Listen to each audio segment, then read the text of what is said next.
the Praxis blog. Welcome to our first Praxis blog session, Social Activist or Sellout, the Practitioner's Guide to Leading from the Heart Without Selling Your Soul with Dr. This session really came about because during our CACHE 15 conference, we actually did a session with Dr. Joy Hoffman, Dr. Rena Welch, and Dr. Lena Madura. And so we wanted to continue the conversation because folks really responded to it. And so today we have Dr. Vijay Pennikar, who's going to be talking about our experiences. I'm going to have Dr. Vijay Pennikar introduce himself, what his current role at CSU Fullerton, and his experiences in cultural affairs in America.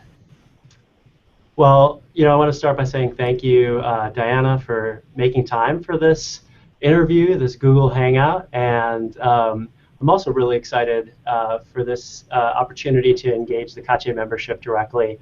I'm new to the state of California, and I've heard a lot about CACHE, of course, from my fabulous colleague, Dr. Joy Hoffman, and so it's exciting to be able to virtually hang out with all of you.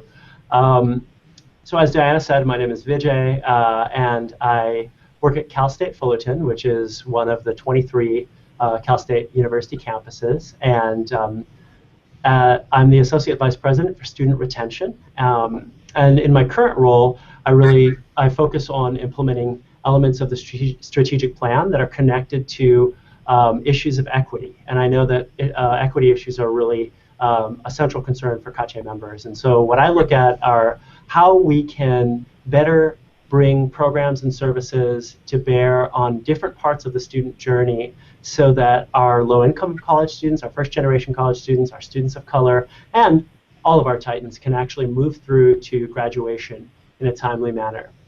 I do work under some pretty clear metrics for success and really work to improve the 4-, 5-, and 6-year graduation rates, and also close the attainment gap, which is the gap between some of our student of color groups and their white peers in terms of 4-, 5-, and 6-year graduation rates. But I actually got my start working in cultural centers. So I started working on issues of diversity, identity, and inclusion at the University of Wisconsin-Madison a long time ago as a coordinator for diversity advocacy in university housing, and moved from that role into an assistant directorship in multicultural student affairs, sort of a classic MSA model where we worked on identity-based programming and Heritage Month celebrations and things like that, and then moved into a directorship of a sort of an intersectional office that took multiculturalist practices and tried to apply them to generating retention, persistence, and graduation outcomes, the Office of Multicultural Student Success, and then moved from that role into an associate vice presidency looking big picture at how to actually generate an ecosystem for student success at an institutional level. But I've had to redefine my own sense of student affairs praxis, particularly around issues of social justice and activism, every step of this journey. And some of the transitions I hope to talk with you about today are how I've had to sort of redefine my sense of activism as I've moved from diversity and inclusion offices towards retention and equity offices, which have a different kind of vibe and a different way of thinking about activism. And so I'm looking forward to our conversation today. And I can share more about myself if you have specific questions. Okay, thank you. Okay, so our first question. What was one of the biggest challenges you faced in regards to balancing professional role with student activism, and how did you navigate it? Well, I mean, I've faced a number of major challenges in terms of balancing professional role and student advocacy. I think any of us who have a social justice heart or who occupy marginalized identity spaces, whether we're members of the people of color community or queer community, first generation communities, oftentimes have to carry this kind of a double consciousness, right, as we move through higher education, which is at its core not necessarily designed to be liberatory or emancipatory, right? It's a business historically designed for the second sons of landed wealthy aristocrats. So we have to find ways to navigate within that historical reality, in a current moment that is a lot more redemptive than our history. There is an enormous national interest in increasing access and increasing equitable outcomes for a diverse student body in higher education, and that's really exciting. That being said, I've faced a number of moments of dissonance over the course of my career trajectory, and one that came to mind as I was preparing for our conversation this morning is really this is tied to my work as a retention and graduation change agent, and that is the positioning of Asian Americans as not being at risk. I personally identify as Asian American racially, ethnically. My parents are immigrants from India. I identify as Indian American or South Indian American or Desi. But when you enter a room that's focused on student success, retention, graduation, and we're looking at metrics like credit completion, GPA attainment, and year-to-year persistence, most of the time, Asian Americans are not only not included as a viable category of analysis, but they're oftentimes lumped in with their white peers and held up as a foil group. So you look at how Black students and Latino students, and maybe Pacific Islander students, if you're lucky, do against white and Asian students. You know, there's this term, white and Asian, right? It might as well be a new word in the Oxford English Dictionary. And you can see this discursive shift play out in the national conversation on affirmative action. You can see it play out structurally and where resources are dedicated at our institutions. Even institutions that have a critical mass of Asian Americans rarely have the corollary supports for Asian American students. And this is a tough issue for me because I personally have a passion and a conviction that Asian American college students do face enormous amounts of risk in their journey through college. However, in the student success discourse, when you mine the data, so like when I came here to Cal State Fullerton, I was very excited to be working at an Anapeasy institution. We're an Asian serving institution, right? And when I looked at we actually started disaggregating racial data for Asian Americans in 2008, which is great, right? That's one of the key recommendations. We got to disaggregate racial data. And when I looked at the GPA attainment and credit completion and year-to-year persistence of the majority of our Asian American ethnic groups here at Cal State Fullerton, they're actually doing significantly better than their Black and Latino counterparts. And so when we use student success metrics, and you mine the data empirically, oftentimes Asian Americans don't fall into the same risk buckets, right? That when we're looking through a student success lens and a graduation lens that our Black and Latino students do. And that ends up getting them lumped in with white students. And the problem for me here is that we need to expand the way we think about risk to include psychosocial risk, to include racial microaggressions, to include overt hate crimes, to include xenophobia tied to the national immigration conversation. Those are all forms of risk that Asian Americans bear the brunt of. There's actually great empirical research that shows that Asian Americans face more racial microaggressions at predominantly white institutions than any other racial group. So the way I try and frame my advocacy is by in appropriate ways, injecting the identity conversation into the student success conversation, because oftentimes the student success conversation is so metrics focused that the centrality of racial identity falls off the edge of the table as we mine the data for GPA attainment trends, right? And those trends are super important, but at the same time, we also have to have people in the room that have a really strong understanding of identity and the way that, in this example, racial identity can affect the student experience. And that's something that I have a depth in, and that I can be an advocate for Asian American students by slowly building partnerships around the notion that identity matters. And we can't let it slide off the edge of the table as we look to make sure that students are graduating on time. Right. No, thank you for bringing that up. I think the conversations around Asian Americans and students of color, really an important conversation to have. And I definitely have my share of challenges having conversations with my colleagues around Asian Americans in the conversation around retention and success. So with that said, thinking about your experiences with the decision-making table, and with activism or activists, while also working with hierarchy. Why or why not? That's a great question. Can one be an activist while working within hierarchical institutional culture? Um, I think that my gut tells me the answer is yes.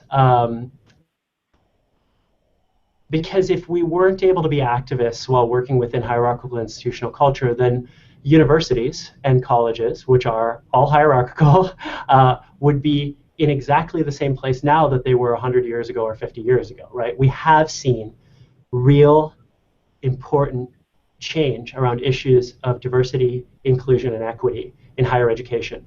That doesn't happen without constant agitation, right?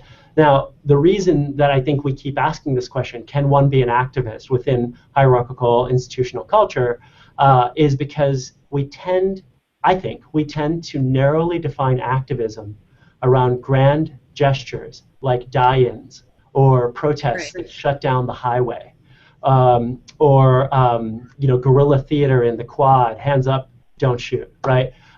Those are really important ways of mobilizing public consensus, alerting people to the problem, galvanizing a new social movement. So yes, absolutely, those are forms of activism.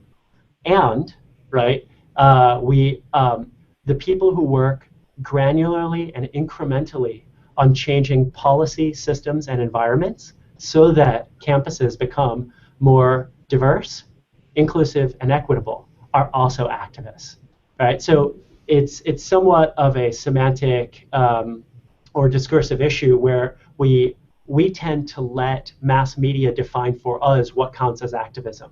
And of course, mass media likes to narrowly define activism as as only being the more theatrical public gestures, right? And it's imperative that we actually ground our sense of activism in those things and the daily work, which can feel at times very administrative or bureaucratic. But let's not lie to ourselves and be ahistorical here. As much as SNCC was organizing amazing sit-ins and shutdowns and stopping the machine all over the South in the 1960s, they also were working on policy and systems and environment, right? The work wasn't only in grand gestures, and it was also in boardrooms and in meetings and in planning and in documentation and in a bunch of unsexy things that actually make change happen as well. So for me, I think that I have found an enormous existential and philosophical value in moving up within hierarchical culture, because now I have the position power to affect policy, systems, and environment. Whereas maybe when I was working like in a centers model, I didn't have as much position power. What I had was influence power or convening power with students primarily, and therefore I focused on helping them leverage better gestures of public mobility, or leverage better campaigns to hold the university accountable, or things like that. As I've moved up, I have my power base shifts, so I don't have the convening or influence power over students as much in my current role, but I do have enormous position power to actually affect the way the institution structures policy, designs systems, and crafts an environment. And I think that makes me an activist and allows me to actually leverage the hierarchy to the benefit of those at the margins of our campus community. Thank you. So for the folks that are tuning in, we'll start Q&A in about 10 minutes. So in the meantime, ask questions. Feel free to do so. But my next already touched on podcast today, but if you want to expand upon it more, what are the ways in which you promote equity and justice at the table? And what do you do with people in power? I think that I think about being at multiple tables, right? So we always think about being at the table, and we're all at multiple tables, right? So it's important to know that the table you're at demands its own strategy if you're going to be successful, and to make sure that you're code switching as a change agent depending on the success strategy required at the table you're at, right? And so I think this is something where what's exciting to me is that I feel like marginalized group members who have been successful in higher education have an enormous depth of talent and capacity in this area, because if we couldn't code switch, we wouldn't have made it this far, right? We had to learn to code switch primarily, even in our home communities, the neighborhoods we grew up in, the school systems we went to get into college. And then you enter predominantly white institutional culture. Even when you go to a majority minority institution, you're still in white institutional culture, and you learn to code switch more, right? So you have, all of us have the capacity to do amazing code switching work if we can bring the right mindset to thinking about being a change agent. So depending on the table I'm at, I think about meeting power differently depending on who I'm talking to, right? So this question of what do you do when power resists? One, power always resists. That's how it remains in power. Two, depending on the table you're at, you have to be very careful, right? So there are times for direct confrontation, and there are times that that's the poorest way to get the work done. So when I'm at a table with the provost and a variety of deans, and we're discussing a campus-wide initiative that could make major change for marginalized college students, whether those be low-income students or students of color or LGBT students or whatever it is, that's not the place for direct confrontation most of the time. And that's why relationships are so critical, because by the time I'm in that room and the issue is being discussed, if the alliances and the relationships and the groundwork haven't been laid for people's mindsets and hearts to be in the right place, then actually I haven't done my job right? So the job happens long before the boardroom conversation, before you're at the table.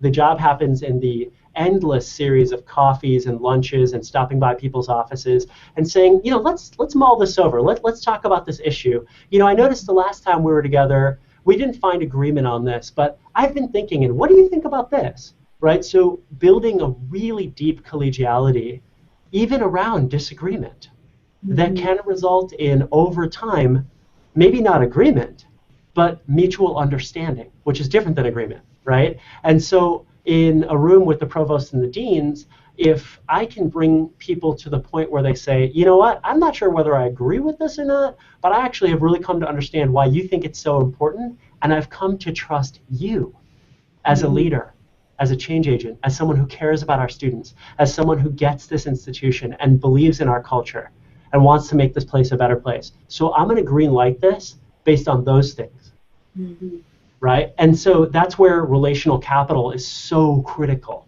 And I think that many of us that work in cultural centers actually get this, because this is how you get stuff done with your students, right? You get a job at a place, the old person who had your job did things differently, you try and make change, all the students hate you, right? We've been through this, right? And so you have to then go, oh, geez, I need to stop making change and actually make relationships.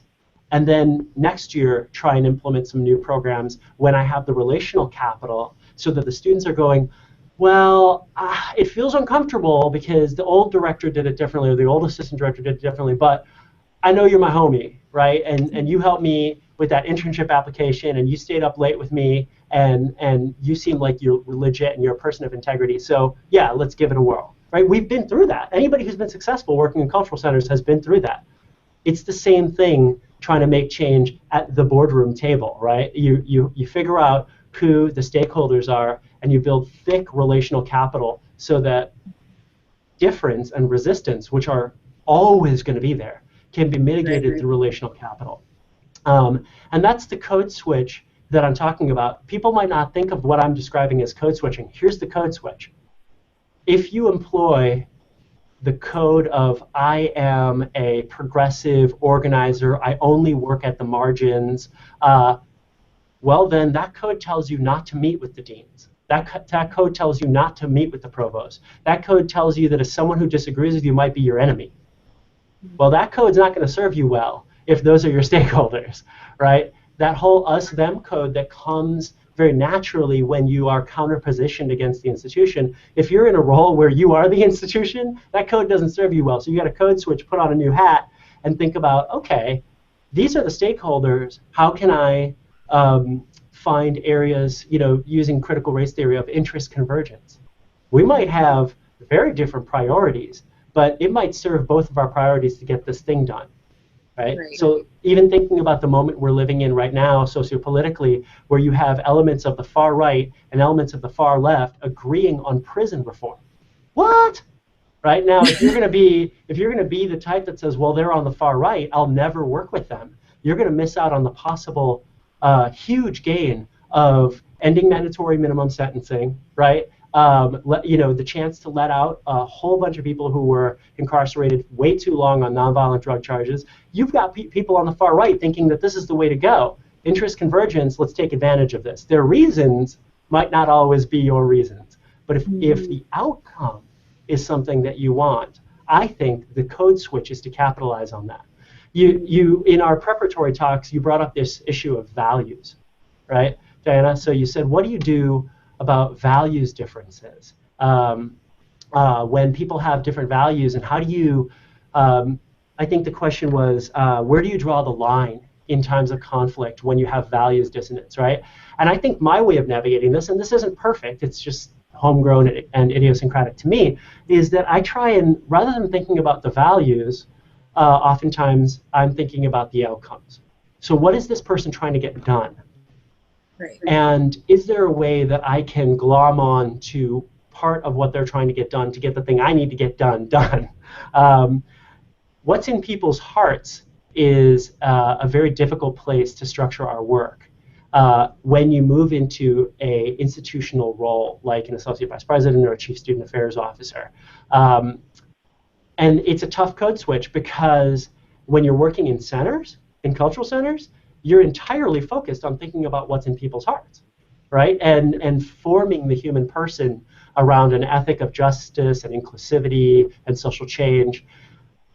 But if I'm trying to form a coalition between me and several associate deans to change the way academic advising works so that students get the classes they need at the time they need them, so they can graduate on time and have less debt and become earners and change their whole family's lives, to me, that's a social justice issue. And if the deans think about academic advising in their hearts in ways that might philosophically be at dissonance with the way I philosophically think about academic advising, maybe I have to ignore the values and think about the outcomes. And if they're willing to restructure academic advising to be proactive and mandatory and potentially intrusive, which I think gets us the best outcomes, let's go for it. Thank you. Thank you for sharing that. Before I move on to the questions that our viewers had, can you hear me? Yeah, it's a little choppy, but I'm picking up on what you're saying, and I'm also trying to make sure I restate elements of the question in my answer, just in case viewers aren't catching the question because of the audio quality. Okay, so I have my question, and I'll try to talk slowly. Great, and I'll ask you to clarify if I don't catch it. Okay. In what way can we counteract the dynamic more doubt that occurs social justice-minded affairs professionals? Okay, so I got, in what ways can we counteract the, and then there was a blank, and then social justice student affairs professionals. What was the middle? The who are down. The people who are down? Or the whole idea of who's more down. Oh, okay, yeah, sorry, got it, thank you. Sorry about viewers. Faithful Kache viewers, our technology is not always in line with our spirits. So, okay, in what ways can we counteract the who's more down attitude that sometimes our social justice student affairs brethren have? Yeah, this is tough. I mean, I think that this is a big turn-off issue, for me, is the constant authenticity checking that comes from the most progressive in our field. Sometimes I've definitely been on the receiving end of it, and early in my career, I've also been on the giving end of it. Really, with this binary worldview of you are either down to ride for the cause or you are the enemy, and I'm going to discount you and not include you in important processes. I've definitely done that early in my career, and part of this, I think, is tied to, so here's what I think, and I don't have a silver bullet for this. I don't think there is a silver bullet, otherwise this age-old dynamic would have changed a long time ago, right? So let me offer you what wisdom I can. I actually think what I call in my own parlance authenticity checking, right? I'm going to see if you're really authentic, if you really got your social justice chops. I'm gonna use language you might not know to see if you can pick up on it. There's so many whack things that we do to each other that I think are problematic. So where does it come from, and how do we actually get down to the root causes? I think a lot of that, in my estimation, comes from a mix of two causative phenomena. One is student affairs development theory, right? So as long as we allow our people to stay in their immersion, storming and norming, stage 3 phase, right, then that is the natural developmental response to difference. To use terms like us and them. Are you down enough to be with us? No, then you're part of them, right? That's that immersed thinking. That is very binary. It's very black and white, dualistic, whatever you want to call it, whatever developmental theorist you want to use. That is that kind of thinking. And we know what we do with students to nurture, support, and challenge them to grow through and past that phase. And then to continue nurturing and supporting them, because as stuff happens in our lives, we move, right? It's not a linear progression, right? This is a spectrum of constant fluidity. And so I think that student affairs upper level mentors oftentimes forget that student development theory works in our lives because it comes out of social psychology. And so when we're dealing with entry and mid-level staff or just folks who are stuck in that space, how can we take a developmental student affairs approach to actually supporting and challenging them so that they can experience the same growth and movement out of dualism that we want our students to experience? I don't buy into deficit approaches, right? We actually have the knowledge it takes to do this because we do it with students all the time. And I'm not saying we need to be pejorative or paternalistic and talk down to folks. I'm saying that we have the wisdom, we have the skill to do this. We do it with students all the time. Students are humans, and so are our student affairs colleagues that might be in that space for something that's going on in their life, right? When a student meets with you, and if they're burning bridges right and left because they're in a dualistic space, what are the questions we ask? What's the first question? Tell me what's going on in your life, right? Because most often there's some trauma/drama in their life that is leading them to be in that space. And if you can ameliorate the trauma, people can move into a space where dualistic thinking isn't actually useful to them anymore. We got to take the same healing psychosocial approaches to staff that seem to be stuck in that space, because that space to me is a litmus or is a symbol of hurt and pain a lot of the time. Alternately, I think that's the person-to-person approach.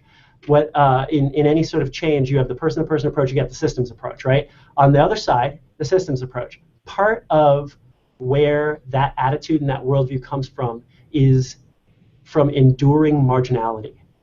When I visit campuses as a consultant, as a speaker, I travel all over the country. The campuses where you have the most toxic authenticity checking oftentimes are the campuses where those group members, whether it's members of the queer community or members of the radicalized people of color community, or whether it's members of the undocumented organizing force, or whatever it is, right?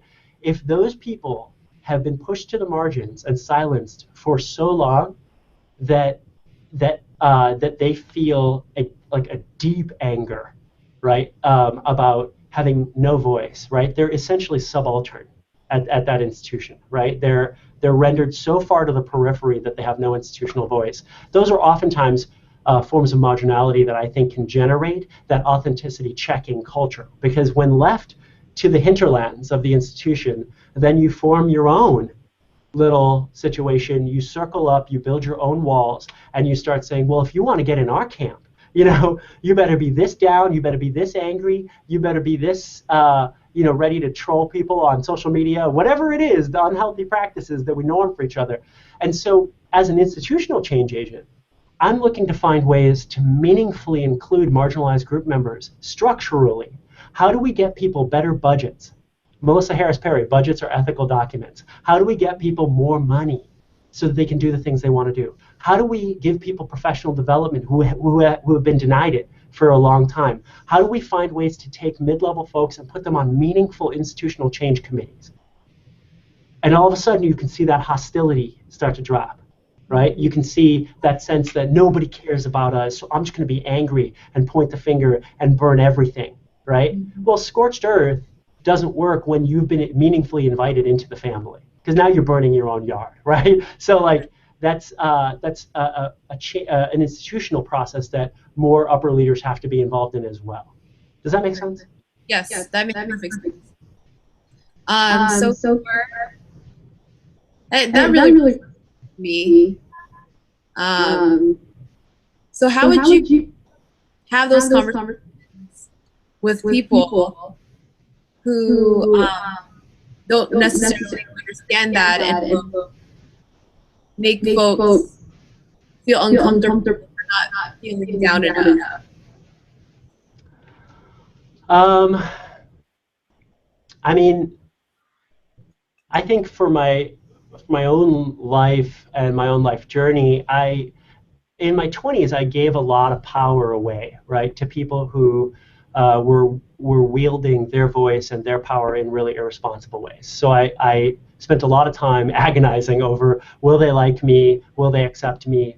Will I be down enough in their eyes? You know, maybe I need to be more, a little meaner, essentially, right? So that I can seem like I'm a true radical person of color, or whatever, right?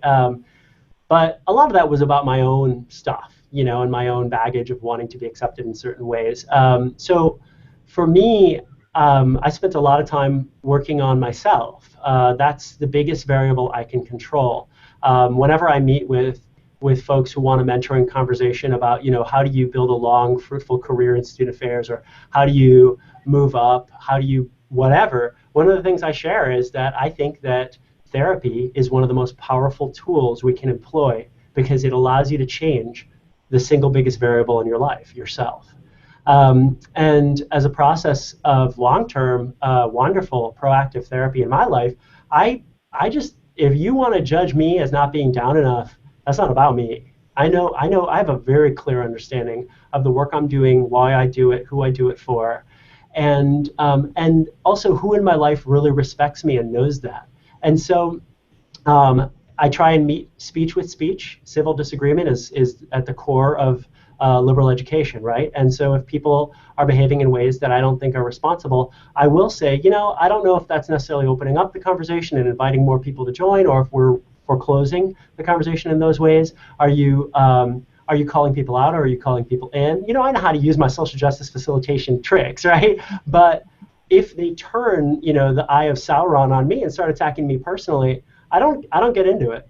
Like that's, whether that's on Facebook, Twitter, or in person, I'll just let those comments lie because my brand is the most important perception of my brand. First and foremost is my own perception of my brand, and then the second most important perception of my brand is the people I respect, right? So really being careful about who you're giving power to is something that I struggled with for a very long time and did a lot of my own self-work on. And I'm very careful now when I start to feel that sense of like heebie-jeebies, like, oh, I'm worried, am I being judged? And the first question I ask myself is, do you care that that person is judging you? Wait, who are they? And if they're not someone that I deeply respect for important substantive reasons, then maybe I don't give a lot of weight to their judgment. Now, alternately, part of this journey has been about making sure I find people I deeply respect and putting them in my life who are willing then to push and challenge, right? So the mentor slash colleague slash friend that watches you do something stupid and doesn't tell you is not the mentor slash colleague slash friend that you need. So I also had to work hard to surround myself with people that are willing to pick up the phone, get in my office and be like, yo, the way that meeting went today, I think that you didn't play it right, or you tried to speak truth to power, and I don't think you had your facts straight, or was that really the place to speak truth to power? Maybe it wasn't, or whatever it is. I've worked hard. At the same time that I've focused on not giving power away, I've also focused on giving it to the right people, so that I have the accountability circle in my life I need. Thank Thank you. you. And then I Then I have have one more one more question. question. Sure. So So at at what what in their in their career career have you have you seen seen SA essay pros pros leave leave higher higher ed ed to do to social social justice justice work elsewhere? elsewhere? I got it. Thank you for the slow, moderated reading of the question. I got all the words. So the question was, in case you didn't catch it out there in the Webiverse, is at what point have I seen student affairs professionals leave higher education to pursue social justice work elsewhere? Is that right? Yes. Yes. Um,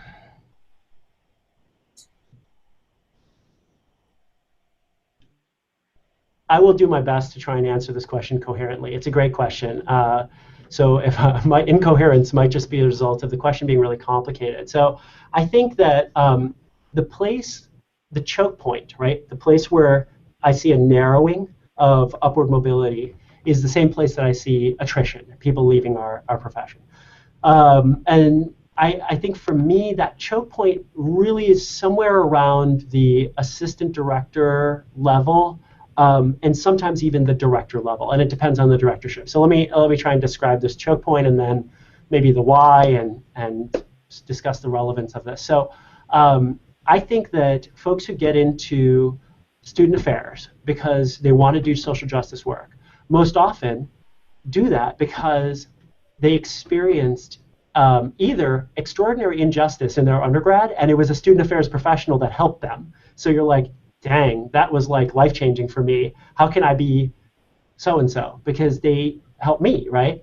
Or it seems to go the other way, and you experience some form of injustice in your undergrad, and no one helped you, and you're like, okay, never again. I'm getting involved because my RD didn't even care about the microaggressions or the toxic climate in my residence hall, and so I'm going to be an RD and I'm going to care, right? So it sort of seems to, and this is reductive, but to make a generalization, those seem to be the two of the pathways into being a social justice-minded student affairs professional.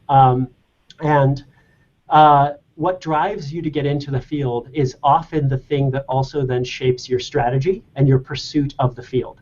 So social justice warriors for the cause in student affairs tend to get hooked up with knowledge communities and standing committees in ACPA or NASPA or professional groups in NCORE or wherever their home is that deeply reinforce their social justice expert content. So they build a depth of expert content in social justice education and diversity and climate programs and things like that. And then they experience some growth and some movement, maybe from coordinator to assistant director or whatever the classifications are at your institution. And then they hit a wall, right? It might actually be coordinator to assistant director or even assistant director to directorship, and they hit a wall there. The number of directorships out there, especially if you're a justice-minded person and you're in a department that does identity and culture work where you're a one-person show or a two-person show. Like I see Diana nodding her head. We know this. This is what's real, right? Like in lean times, and higher ed is only going to be getting leaner and leaner. Oftentimes, the diversity office is a director and then a grad, or maybe a director and one other professional staff person to serve the whole institution, right? And so when you're working in that kind of a directorship, or if you're an assistant directorship with in a similarly slim resource environment, you do your job and you do it well and you burn bright. Occasionally you burn out. Then you got to take spring break and go away for 5 days and rejuvenate. And then you come back and you burn bright and you do your job with such passion. And then you go to the conference and you get all riled up, and you go to the CACHE meeting at Stanford and you get all riled up and you come back and you burn bright for another year, but your job doesn't change, right? And the biggest choke point is around this issue of, I do my job so well and it's not opening any new opportunities for me. And that is because there is a point in which you have to re-strategize and basically take a lot of the tools in your toolbox and put them in your side hustle toolbox and change up your main hustle toolbox, because the next job you get is probably not going to be the social justice warrior for the cause job, right? So that's the choke point, is the point where people look up, and the next step is a generalist leader role of some kind, and you don't only get to do justice work all day long. And either they say, okay, I want to go do that, but you haven't been preparing for that job, because you've just been doing your social justice job, and so you can't interview successfully, or your resume doesn't look right, and so you can't get the job. Or you tell yourself, no, that's selling out. I'm not going to go for that job because I'll be a tempered radical, a compromised radical, a sellout, whatever, a vanilla wafer, whatever, the term is, and I cannot abide by that level of contradiction, right? And so that's the choke point, right? And hopefully I've articulated it in a way where the viewership feels some like, oh, okay, I might not have experienced that, but I've seen a friend experience that, or I am experiencing that right now, and it sucks. It does. I think the key is that those of us who are in upper level roles need to be very clear and transparent and authentic at transmitting the opportunity involved in being an upper level person. And that means being transparent about the compromises we make, because there's an enormous amount of compromise, right? But also the amazing opportunity to do real justice work. It just looks and feels different, right? And we need to do a better job of communicating that to entry and mid-level folks so that they feel inspired by moving into mid-level administration instead of turned off by mid-level administration. So that's one. That's a challenge I'm going to put on my team, right? How do we get better at transmitting the compromises and the opportunities in ways that inspire the pursuit or the aspiration of upper-level jobs as change agent jobs? But two, I think we also need to get better as entry and mid-level folks of getting a little bit more strategic and owning the business axiom, what got you here will not get you there. Right? We know this. I've never talked to someone who's like, the same strategy that worked for me in the last 5 years is exactly what I want to employ for the next 5 years. Everybody knows you need to change up your hustle, right? As you move into different places in the administration, the skills and attitudes and approaches necessary to be successful change. We know this, but we rarely operationalize it. Mm-hmm. So the networking strategies that you're using as an assistant director cannot be the same networking strategies you're utilizing if you want to move up. Because what you do as an assistant director is you go out and you build a network of other coordinators and assistant directors that run great social justice transformative learning programs. Wonderful. Those are the people that help you improve the way you do your current job. It will be a different network that helps you get your next job. You need people who have the job that you're going for to tell you about the reality of that job, and you need people who hire the job you're going for. So if you're going for a directorship, which associate vice presidents are in your network? If you can't have a meaningful challenge and support conversation where you get challenged and supported, not where you're challenging and supporting, where you get challenged and supported with an associate vice president, how are you going to be prepared to get a directorship? Mm-hmm. If your whole crew are assistant directors, what you know how to do is be an assistant director, right? So often when I speak with mid-level folks, particularly those who come from first-gen college backgrounds, who are people of color, who have to hold that double consciousness, we do a brilliant job of building our survival network. They're the people that help you, because you could pick up the phone and be like, yo, Jesus, take the wheel, whatever, right? Like, today is killing me, right? That's your network. Great. You need that. On top of that, you need your upward mobility network. And those might be people you do not call and say, I was so triggered today, I almost slapped someone, and I didn't, and I want to tell you about it so I can come back to work tomorrow refreshed. You don't tell your upward mobility network about those days. You need your upward mobility network to get to coach you and to challenge you about how you can code switch to get the next job. Mm-hmm. But we don't do that, right? We don't network in ways where we actually build different networks for different purposes. Even though I think deep in our minds, we actually know we need to do that, we don't operationalize it. Mm-hmm. And that's one of the big missing links. So I'm going to put a challenge on my team. How can we be more transparent about these realities? But I'm going to put a challenge on all the entry and mid-level folks out there. If you go to a conference, regional or national, in the next year, and you only hang out with people like you, then don't complain that you can't seem to figure out the hidden curriculum behind upward mobility. Mm-hmm. Fair? Fair. Yeah. Okay, well, that's all the questions that we have, and then we have to go at 11. So thank you so much, Dr. VJ, for your time.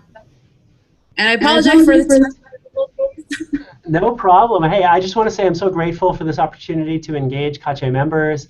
I hope that we get to meet in real life soon and not be as postmodern about this whole thing. So if there's a chance for me to help you out and your membership out in any way, please let me know. I'm very easy to find. If you Google Vijay Pendakur, you can find me through my website or through Cal State Fullerton's website.